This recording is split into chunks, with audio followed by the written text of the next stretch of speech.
I'm here with Shane from SnapTech IT to talk a little bit about his implementation of Thread today. So, Shane, please tell me a little bit about why you decided to go with Thread initially. Like most MSPs, we really struggled with having engineers, technicians constantly putting in their information. And that was one of the first things that intrigued us.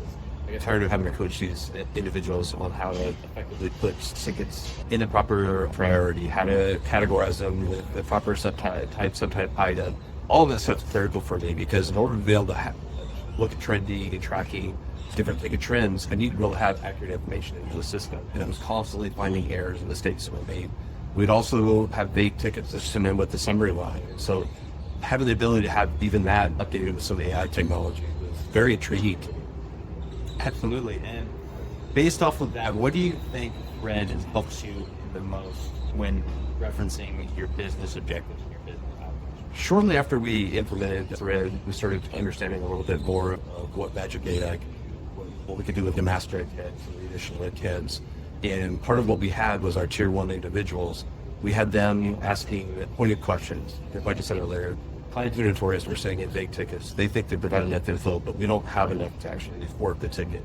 And so what we found is that just through human behavior, they would get busy and those questions would just become more scripted. They just copy and paste. And I started reading it and I'm like, man, this is not a very good client experience because like they already answered part of this. These other questions don't really apply. Yeah. And so I was like, I need to take away the human behavior from this and started building out more intents. We updated, went through several revisions of our master intent to really make sure that we're asking the right and the most pointed questions.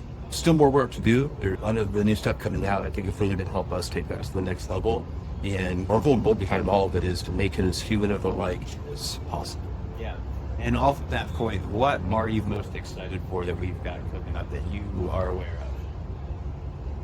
First of all, I've had the pleasure of serving on the beta program, the voice product. And I appreciate the Thread team for giving me that opportunity to sit in. It's also taught me just how much I've already always known this since I started working with Thread. The team really values the work feedback. So being able to be a part of that and seeing some of the thoughts and ideas that we all have, seeing that come to fruition and things I'm really excited about. The voice product is going to be a game changer for us because right now, let's face it, there's a lot of calls coming in. There's a lot of activity going on, a lot of tickets coming in. And as I said earlier, it can become very overwhelming. So being able to have a system that can automatically create the ticket, and like right now where we have to wait for the technician to create the ticket, and that might be 10 minutes later. Their time entry doesn't fully reflect the full amount of time that they spend. It's a lot of human behavior that we get to take away with that because, automatically created, automatically assigned to the right clients. We're going to be able to ask them those questions directly on the call they may have forgot about or whatever the case might be. So I'm really excited about that. And then on top of that is the big service intelligence. Exactly how that's going to relate to the voice product, how that's going to be able to provide additional context, additional information to allow the technician to have a direct point of conversation, really get that user taken care of and to make them as intelligent as they can in the client size. Yeah, that's awesome.